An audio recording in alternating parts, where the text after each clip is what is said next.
¿Qué tal? ¿Cómo están?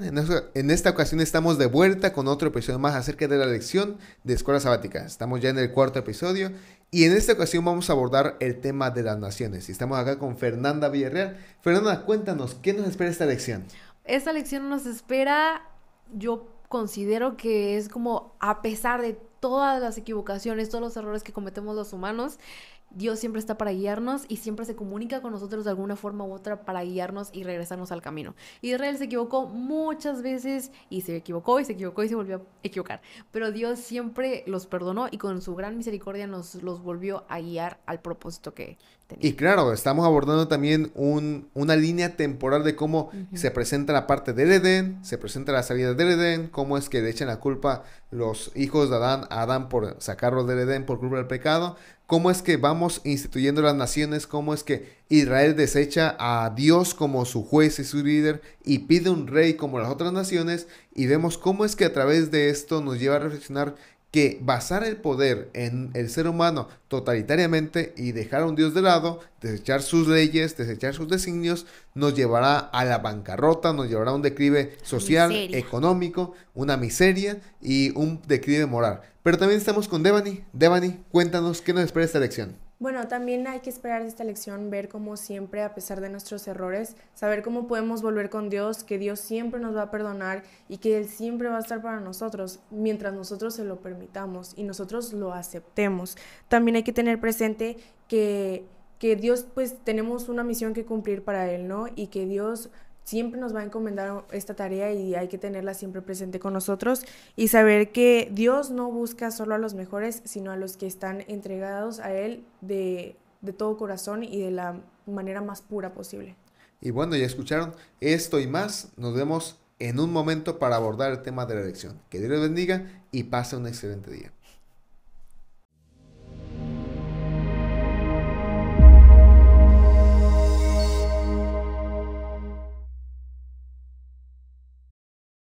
¿Qué tal? ¿Cómo están? En esta ocasión estamos de vuelta con otro episodio más y estamos abordando el episodio número 4 titulado Las Naciones, primera parte. Y en esta ocasión estamos con dos invitadas especiales. Fernanda Villarreal, ¿cómo estás, Fernanda? Hola, hola, muy bien, muy contenta de estar aquí nuevamente. Y ahora estamos acá con Devani. Devani, ¿cómo estás? Muy bien. En esta ocasión vamos a abordar el tema de cómo es que las naciones nos presentan una figura para entender el amor de Dios. Y vaya, la ocasión pasada estamos abordando el tema del matrimonio y en esta ocasión estamos abordando el tema de cómo es que las naciones se ven afectadas o juegan un papel importante. Y en esta ocasión tenemos la cita bíblica base que se encuentra en Daniel 7:14, que dice lo siguiente: y le fue dado dominio y gloria y reino, y todos los pueblos, naciones y lenguas le sirvieron. Su dominio es eterno, que nunca pasará, y su reino nunca será destruido. Y me gusta cómo el autor introduce de primera mano su lección, o vaya, su estudio sobre esta sección. Y el autor dice lo siguiente: el Apocalipsis presenta las situaciones o las soluciones de Dios para nuestro mundo caído. Y a lo largo de esta lección vamos a aprender cómo es que Dios intenta cuidar del ser humano, aunque a veces no se deja. Y continúa diciendo: en los últimos capítulos se restablece el acceso al árbol de la vida, algo que veíamos en lecciones pasadas de cómo el Génesis es el semillero que después los autores de la Biblia, tanto del Antiguo como del Nuevo Testamento, toman para elaborar sus presentaciones acerca de los planes de Dios. Y termina diciendo, en cierto modo, el Apocalipsis es el libro de Génesis, Al pero revés. al revés. Mm.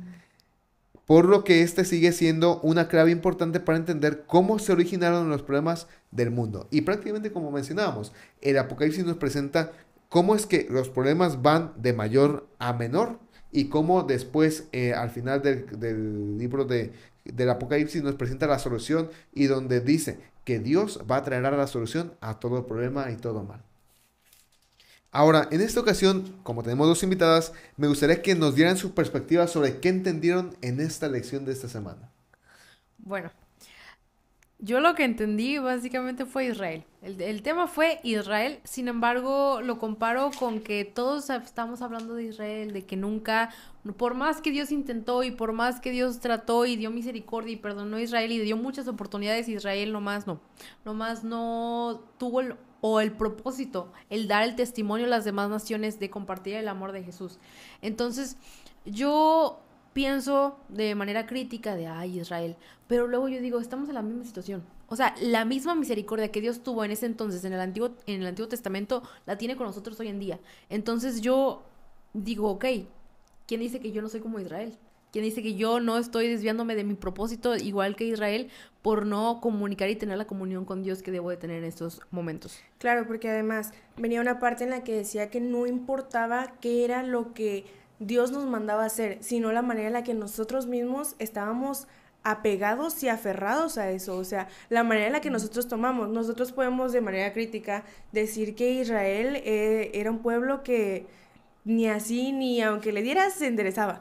Pero, aún así, ¿con qué derecho nosotros venimos a decirlo? O sea, nosotros hoy en la actualidad tenemos, creo que todavía mucho más de lo que Israel fue, tenemos muchos más problemas, hemos hecho cosas, tal vez a la misma semejanza o no, cosas actuales que siguen siendo malas, pero ¿quiénes somos nosotros al final de cuentas como para decir que Israel pues era malo, ¿no? O sea, si nosotros ni siquiera sabemos si nosotros sí estamos apegados verdaderamente a lo que Dios nos pide.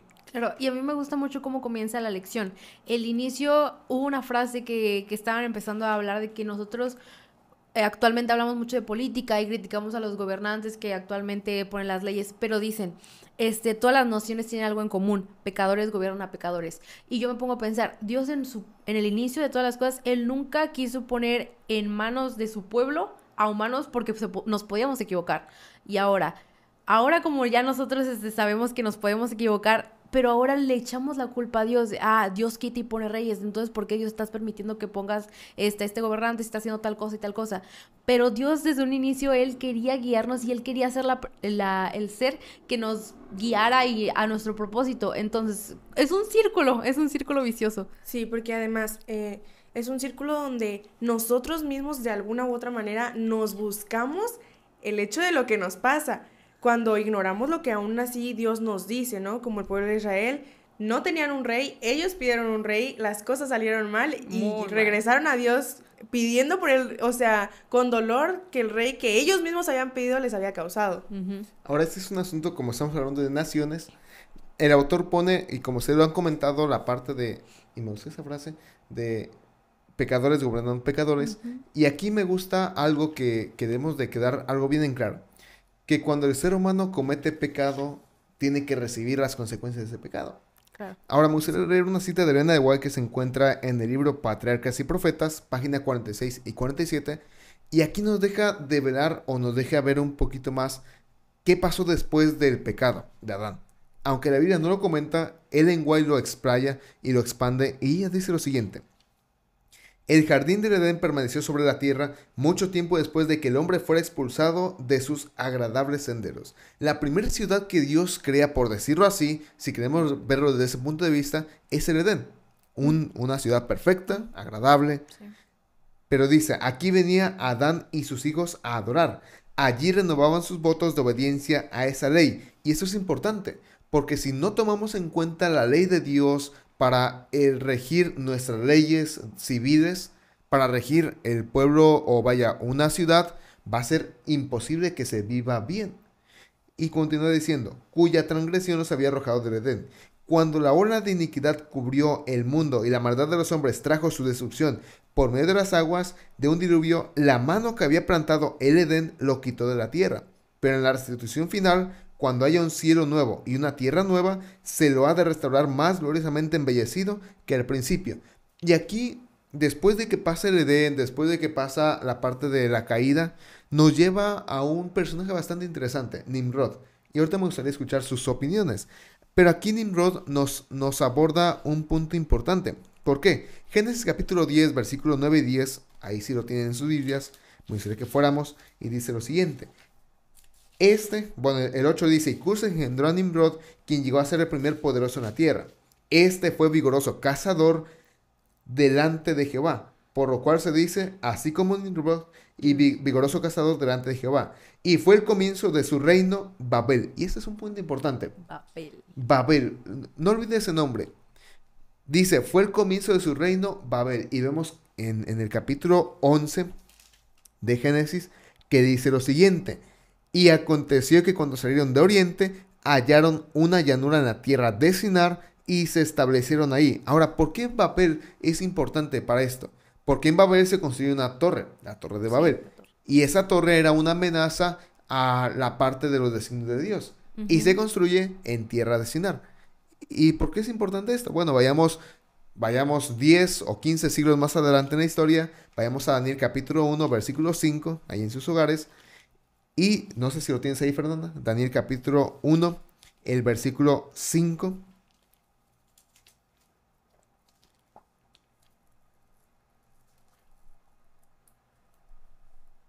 Daniel capítulo 1, perdón, el versículo 2. Ok. Daniel 1:2 dice: Y el Señor entregó en sus manos a Josim, rey de Judá, y parte de los utensilios de la casa de Dios, y los trajo a la tierra de Sinar, a la casa de su Dios, y colocó los utensilios en la casa del tesoro de su Dios. Muy bien, con esto nos deja ver que Babilonia se establece en tierra de Sinar. Y eso es interesante, ¿por qué? Porque Babilonia era un ataque contra Dios. Inclusive vemos en la parte de los capítulos históricos de ahí, en el capítulo 3 de Daniel, en el capítulo 4, cómo es que Babilonia cumple un papel importante en la parte de que Satanás lo utiliza para sus beneficios.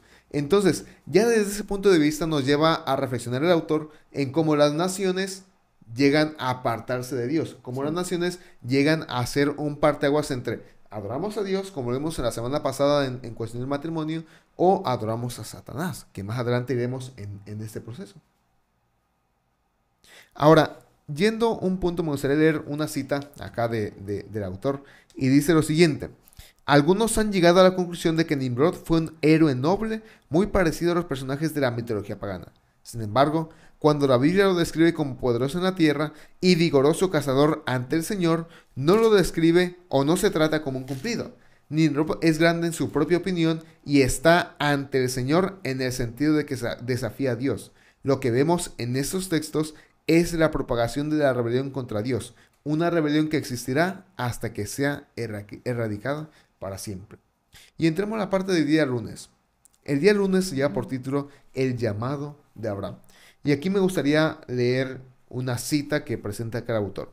El plan de Dios no era que un solo individuo diera testimonio en su entorno, sino que toda una nación obrara unida y en cooperación con Dios exhibiera la gloria de su carácter ante el mundo. Prácticamente el plan de Dios, con la parte de dar los designios, guardar los designios, no es tanto que un solo hombre sea como que el que acapare toda la gloria, sino que toda la nación, como lo dice la parte del Pentateuco, sean un pueblo de sacerdotes, un pueblo que se preocupa por los demás. Y es algo interesante porque Dios puso a Israel en el centro del comercio, donde se quería ir a Babilonia, tienen que pasar por Israel. Quería ir a Egipto, tienen que pasar por Israel. Prácticamente Israel era el parteaguas o era el pase o el pasadizo por donde tenían que pasar. Y Dios utiliza diferentes métodos para que Israel sea una luz hacia los demás, donde las demás naciones vean que hay un Dios en Israel. Y termino con este comentario. El libro de Samuel, el libro de los Reyes, nos presenta la historia de Salomón. Y Salomón fue lo que Dios quería que fuera Israel en todo el mundo. Y es que Dios, cuando tiene un propósito para ti, Él pone los medios y pone todo para que tú lo puedas cumplir. Solamente es cuestión de que tú aceptes. Israel tenía todo para ser un pueblo que compartiera luz a los demás. Tenía a Dios de su lado, o sea, si Dios con nosotros, ¿quién contra nosotros?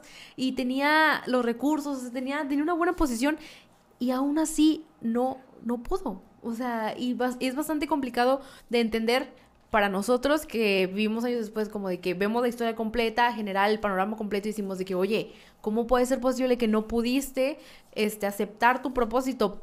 Pero nuevamente la pregunta, ¿quiénes somos nosotros para juzgar?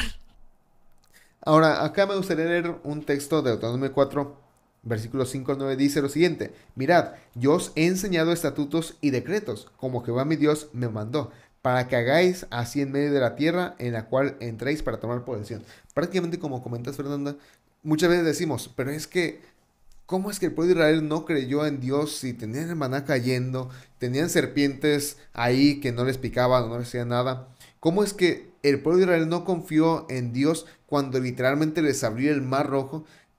Pero muchas veces decimos, o muchas veces dirán algunas personas, allá en el cielo, cuando vayamos Y dirán, pero ¿por qué no creíste si tú tenías toda la historia Ujú. completa? Tenías libros que te revelaban cosas que a mí solamente me fueron encomendadas y y los creí por fe. Entonces, creo que esto nos lleva a reflexionar o a hacer una reflexión personal sobre cómo está nuestra vida personal con Dios, nuestra vida devocional. ¿Realmente estamos creyendo en Dios? ¿Estamos yendo hacia Dios? ¿Realmente estamos profesando lo que decimos creer? Porque es muy diferente el decir yo creo al decir yo hago. Ah, Y, claro. Sí, y- claro. y dice Jesús, ¿y qué diferencia hay si hasta los demonios creen en mí? Ahora, Efectivo. escuchen lo siguiente. No, Jesús lo dice.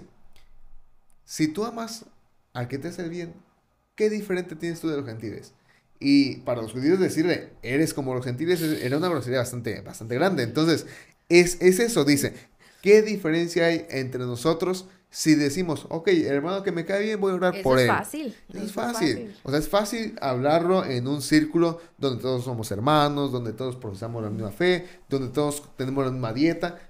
Pero vivir como Daniel lo vivió, vivir como José lo vivió, vivir como David lo vivió, con diferentes penurias, donde pues a Daniel realmente era o adoras al rey y dejas a tu Dios, o te levantamos con los leones. Y realmente ese es un asunto de el por qué el amor de Dios debe primero infringirse, o vaya, no infringirse, debe primero llenar nuestro corazón y después abordar el tema de creer o amar a nuestros hermanos. Por eso recuerden, la ley de Dios está dividida en dos tablas. La primera, amar a Dios, y después de que amamos a Dios, amamos a nuestro prójimo.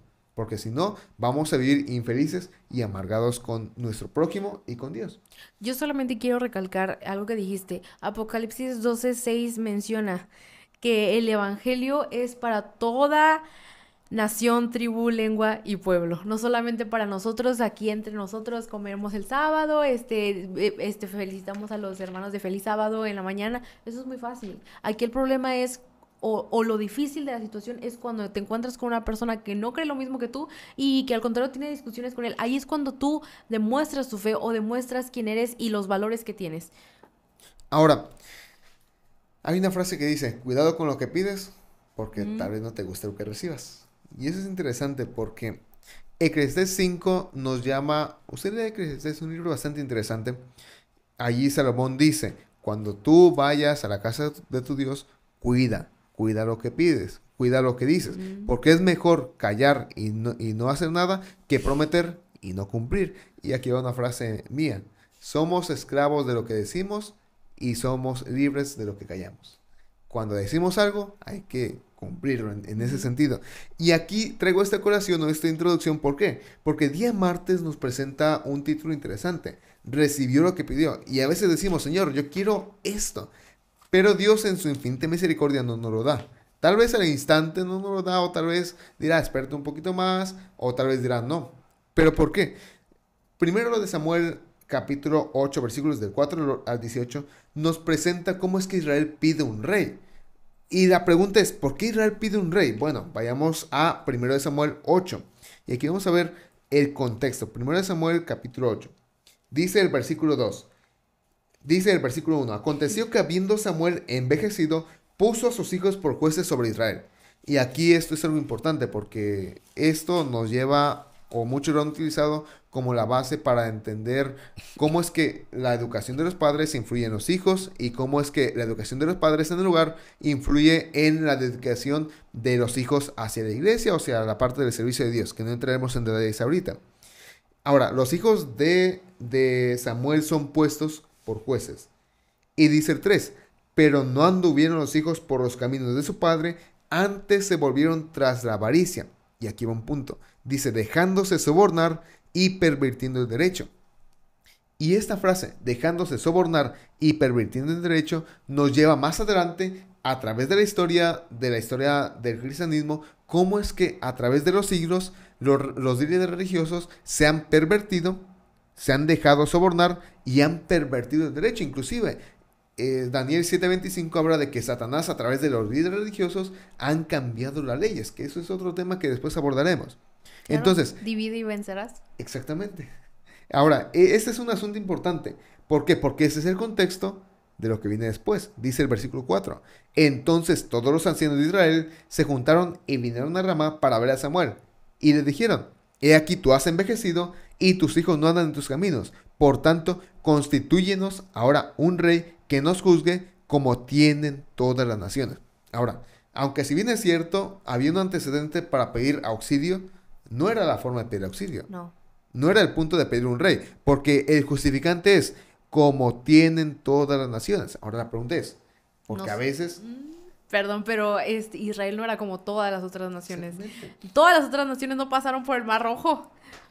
Además, después de todo, Israel decía como las otras naciones, pero ¿qué querían de las otras naciones? O sea, ¿qué veían de bueno en las otras naciones como para decir, yo quiero eso? O sea, aún pasando todo lo que ellos ya habían pasado, ellos de verdad y desde el fondo, ¿qué veían en las otras naciones como para decir, yo quiero eso? O sea, ¿qué pensaron que iban a recibir? La misma misericordia que Dios tenía para con ellos, de un ser humano que ya es un ser humano tal cual ellos, que sabiendo que una persona poderosa al momento de gobernar, gobierna a su beneficio, a lo que él quiere, no al beneficio de su pueblo. Cuando Dios era el gobernante de Israel, Dios manejaba todo a beneficio de ellos, aun cuando ellos no eran buenos, no se lo merecían, por así Claro, decirlo. y bueno, tenemos como toda la historia de todos los reyes, hubo reyes buenos, malos en Israel, pero incluso los buenos se equivocaron porque eran humanos. Vemos el ejemplo de David y Betsabé. David se equivocó y se equivocó feo, muy feo, y aún así Dios lo perdonó y pudo pues continuar su reinado de la mejor manera posible. Sin embargo, Dios lo que quería era evitar era precisamente como que esa confusión, porque la gente obviamente veía lo que pasaba, se corren los chismes, aunque no vea redes sociales, pero se hablaba. Entonces era como Dios quiere evitar esa confusión ¿cómo lo digo? Esa confusión de que si él pone el rey, pero son reyes humanos, son reyes que se iban a equivocar. Entonces, no sé, como que Dios siempre buscaba lo mejor para su pueblo y al poner un rey, que es un rey humano y como dice Devani, puede buscar para su beneficio, yo creo que se podría haber confundido mucho ahí los propósitos de Dios. Ahora, este asunto es importante, ¿por qué? Porque dice, o sea, Samuel dice, va, ok, voy a llevarlo ante Dios. Y Samuel va y ora. Y como decían, o sea, Israel no era como las otras naciones, como dijiste, Fernanda. Y realmente a veces nosotros anhelamos hacer cosas que hacen las otras personas, pero nosotros no somos las otras personas. Como decías tú, Devani, o sea, nosotros no hemos pasado por lo que Dios nos ha sacado de ahí. Y eso es importante, ¿por qué? Porque Samuel le dice a Dios, oye la voz de todo el pueblo en todo lo que te digan, porque no te han desechado a ti, sino a mí me han desechado, para que no reines sobre ellos. O sea, han desechado a Dios. Y dice el 8, conforme a todas las obras que han hecho desde el día en que los saqué de Egipto hasta hoy, dejándome a mí y sirviendo a dioses ajenos. Así hacen también contigo. Prácticamente el punto del por qué Israel pide un rey es porque están desechando a Dios. Y eso es lo que vimos en la lección pasada, o sea, el asunto de que ellos se han ido tras dioses ajenos. Y Dios les dice, Samuel les dice, así hará el rey que reinará sobre vosotros. Y es lo que ustedes decían, tomará vuestros hijos y los pondrá en sus carros y su gente de a caballo para que corran delante de su carro. El 12 dice, y nombrarán para sí jefes de mides y jefes de cincuentenas, y los pondrá a sí mismo a que en sus campos y sieguen sus mieses, y a que hagan sus armas de guerra y los petrechos de sus carros. Y continúa diciendo, también tomará a vuestras hijas para que sean perfumadas, cocineras, amasadoras, así también tomará lo mejor de vuestras tierras, de vuestras viñas y de vuestros olivares, y las dará a sus siervos, dará vuestros ganos y vuestras viñas para dar a sus oficiales y a sus siervos. Tomará vuestros siervos y vuestras siervas, vuestros mejores jóvenes y vuestros alumnos, y con ellos hará sus obras. Prácticamente aquí Dios les dice, bueno, ¿quieren rey? Diles lo que va a pasar. Y cuando vemos toda la historia, vemos que esto se cumple al pie de la letra. Y como vemos que Dios siempre sabe, Él siempre sabe y Dios siempre nos intenta cuidar de la mejor manera. Sin embargo, Dios no nos obliga y nosotros de tercos tristemente no vemos las señales o a veces nunca vemos lo que Dios nos quiere decir. Entonces, pues aprender a la mala. Aprender a la mala. Siempre que hay algo de Dios, siempre hay que ver más allá. Nunca tienes que quedarte con la primera impresión que tienes. O sea, ellos al pedir un rey creían que las cosas iban a ser mejores, pero nunca vieron más allá, nunca vieron más a futuro, nunca vieron que al final de cuentas iban a regresar clamando a Dios por ese rey que ellos mismos habían pedido al final de cuentas. Y como dices, Devani, 1 Samuel 8:18 dice lo siguiente: en ese día clamarán a mí a causa del rey que habrán elegido, pero el Señor no los oirá. Entonces, este asunto es bastante importante. Claro. Ahora, pasando a este punto, cerrando, ya como último comentario, encontramos que dejan una teocracia, dejan a un Dios que gobierna a todo el pueblo, para volverse a una monarquía, que pues ya es con lo que el rey elige y decide, que ahorita en la parte del día miércoles, titulado Los gobernantes de los gentiles, nos aborda una pregunta acá, que dice lo siguiente: ¿contra qué error advirtió Jesús a sus discípulos al establecer la obra de la iglesia cristiana? Y esto nos lleva a reflexionar en más o menos 20 siglos de historia. Y dice el autor: algo similar ocurrió, tomando el ejemplo de que Israel pide un rey para que los gobierne, algo similar ocurrió en la historia de la iglesia cristiana. Aunque no debían estructurarse como una nación pagana, cuando Constantino llegó al poder y profesó ser cristiano, los creyentes se sintieron aliviados, pues la persecución había terminado. Esto fue una bendición, pero la iglesia luego pensó que podría aprovechar el poder del emperador para su propio beneficio. Y eso nos lleva a pensar en algo. Cuando elegimos la unión iglesia-estado bajo un poder humano totalitario, esto va a ir de Guatemala a Guatepeor. Es un error, básicamente. Es un error, básicamente. Y es que estamos en un mundo de pecado, en un mundo pagano. O sea, ¿cómo vas a comparar algo divino y santo y perfecto entre lo que cabe, dejando de lado a nosotros como humanos, que a veces lo perfecto lo volvemos no perfecto? Se me fue el hilo. Pero pues básicamente eso. Ahora, me gustaría llevarlos a Daniel capítulo 7. Vamos a Daniel capítulo 7, uno de mis libros favoritos. Podría decirse que es el libro que más me gusta, Daniel capítulo 7. Y ahí presenta un desenlace bastante interesante. Pero me gustaría que nos ubicáramos en el versículo 25. Daniel 7, 25. Si lo puede leer, Fernanda. Espérame.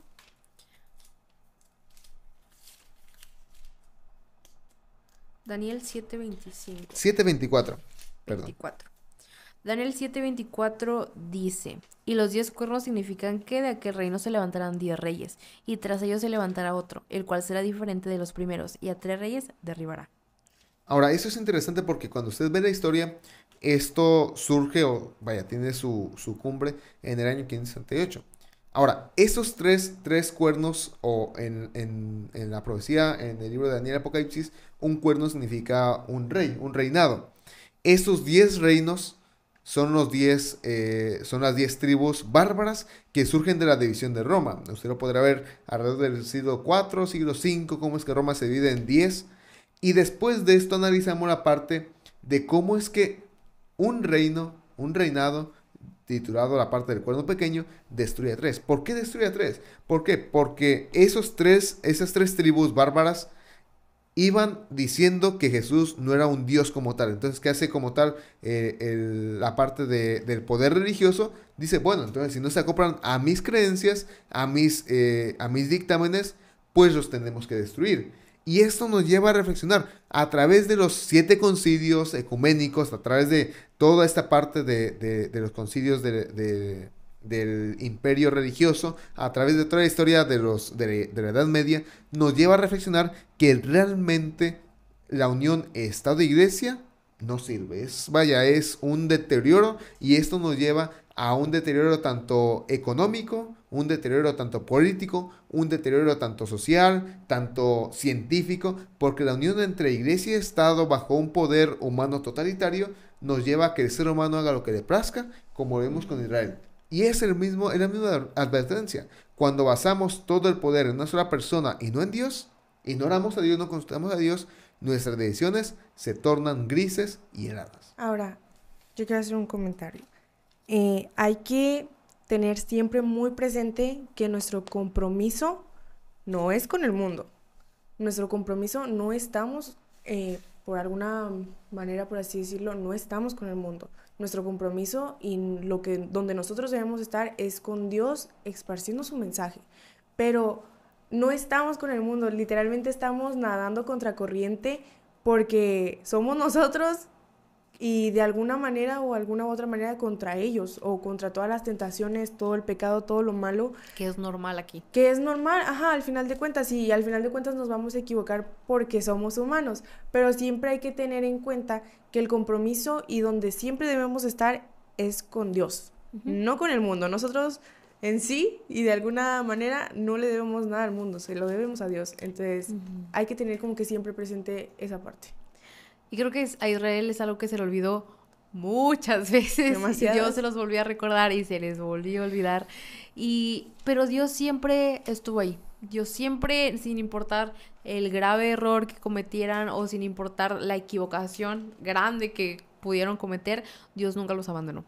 Y creo que la iglesia en sí, al ponerse a favor del mundo, adoptó muchas maneras o métodos paganos de sobrellevar la iglesia a un punto de sacrificar hasta niños a sus ídolos, lo cual pues, es erróneo. O sea, ¿cómo vas a hacer eso? ¿Cómo te vas a olvidar de todo lo que ya has sabido, de lo que te han enseñado y que te han reafirmado para adoptar de una manera tan fácil creencias paganas? ¿Cómo les fue tan fácil adoptar esas creencias malas que lo que siempre se les había demostrado? Cuando ellos lo vivieron en primera persona.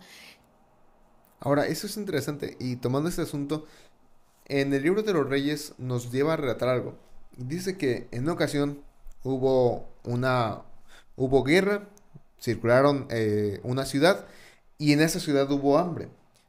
Y el rey iba pasando, iba viendo por ahí, estaba en un lugar específico. Y una mujer le dice, Rey, ¿qué onda? ¿Cómo andas? ¿Qué andas haciendo? Y el rey le presta atención y dice, esta mujer me dijo ayer, comamos a tu hijo y el día de mañana comamos al mío. Y entonces esta mujer sacrificó a su hijo y lo comimos. Y hoy que queremos comernos a su hijo, lo ha escondido para que no lo comamos. Entonces el rey se harta y dice, ¿pero qué está pasando? ¿Cuál es esta situación? Y esto nos lleva a ver cómo es que el ser humano, cuando pone a otro ser humano como base de creencia, como el punto guiador, nos lleva prácticamente a lo que Satanás quiere, el propósito que Satanás quiere. Claro, no podemos depender de otra persona con nuestras creencias, o sea, no podemos poner o aceptar al 100% que lo que una persona diga, que puede que esa persona sea mucho peor que yo, que lo que esa persona diga es lo correcto. O sea, no puedo basar mis creencias en esa persona que pues no. Ahora, noten esto, el principio para poder guiarnos y para poder leer la Biblia es solo la Biblia, toda la Biblia y primero la Biblia. Bajo esos tres principios que marcó la Reforma, sola, tota y prima, es prácticamente como nos mantendremos firmes, porque si después utilizamos la parte de la razón, la parte de la tradición, la parte de lo que dicen otras personas, lo que se ha dicho en algunos concilios a través de la historia, todo pues, se malinterpreta. Exactamente. Entonces, el punto de cómo poder llegar a una comprensión correcta de la Biblia, a llegar a actuar como Dios quiere, es leyendo totalmente la Biblia y claro, orando a Dios. Y como decías, volvemos al mismo punto, todo depende de cómo sea nuestra fe con Dios y de qué tan comprometidos con Él estemos, porque ¿de qué nos sirve hoy en día a los cristianos, adventistas o religiones de hoy en día adoptar ¿de qué nos sirve como que hacer las cosas que nos piden o que están establecidas como los 10 mandamientos si nosotros decimos, yo sí tengo mi fe bien puesta porque yo voy a la iglesia todos los sábados o porque yo doy mi diezmo como tiene que ser? Así no funciona. O sea, nosotros tenemos que tener nuestra fe bien puesta en Dios, orar, leer la Biblia, estar seguros de qué es lo que creemos, porque al final de cuentas eso es lo que cuenta. O sea, no son los actos, porque al final de cuentas no lo sientes en tu corazón, por así decirlo, no tienes a Dios de la manera que debe de ser. Ahora, el apóstol Pablo deja muy claro esto. Nuestras obras son como trapos de inmundicia. Lo mejor que tengamos está echado a perder. Pero Pablo también dice, si yo entendiera toda la profecía, hablara en lenguas, pudiera hablar y diera mi cuerpo para que fuera muerto, pero no tengo amor, soy como metal que retiñe. O sea, prácticamente la base de toda fe cristiana es amar a Dios y amar al prójimo. Y el prójimo es toda la persona que necesita nuestra ayuda. Entonces, el punto es este, y me gusta la parte del jueves de aprender cerrando, que dice luz para gentiles. Dios estableció a la nación de Israel para salvar al mundo, no para condenarlo. La mayoría de nosotros nos sentimos condenados cuando somos confrontados por el comportamiento justo de alguien. Así que la existencia de Israel también sirvió para resaltar el pecado y el egoísmo de las naciones vecinas. Termino con esta frase. Los creyentes que viven en armonía con Dios resaltan el carácter justo de Él y motivan así a otros a reflexionar. Idealmente, la vida de quienes guardan los mandamientos de Dios debiera ilustrar el carácter divino. Pero recuerde, si no tengo amor, de nada me sirve. Ahora, Y es que en este mundo de tanta confusión no podemos confiar ni en nosotros mismos. Jeremías 17:9 dice, engañoso es el corazón. No podemos confiar en que nosotros, incluso nosotros sabemos lo que es correcto. Ahí es la importancia de confiar y leer la Biblia y tener esta comunión con Dios. ahora, ¿qué tan mal tenemos que estar como para sentirnos hasta amenazados por, por la justicia? O sea, ¿qué tan mal tenemos que estar como para sentirte atacado o amenazado cuando alguien te está diciendo las cosas como son o Sí. como deben de ser? Cuando son la verdad y cuando son lo que es justicia, por así decirlo. Y bueno, hemos llegado a la conclusión, la parte de cómo es que el mensaje de Dios se presenta a través de las naciones, a través de cómo es que las naciones nos llevan a ejemplificar cómo Dios ha actuado. Pero recuerden, esta parte es cómo nosotros estamos con Dios, cómo nuestra vida devocional está marcando nuestra vida. Y realmente, recordemos esta parte, si no tenemos un punto en nuestra agenda donde digamos devocional, comunión con Dios, nuestra vida va a ir en declive. No importa qué tan buenos seamos memorizando textos, qué tanto sepamos de la Biblia, si no tenemos una agenda donde diga Dios en tal parte, en una parte de nuestro día, y digo, olvidar sería que fuera la primera parte de nuestro día, nuestra vida irá en declive. Hermanos, nos vemos y que Dios les bendiga.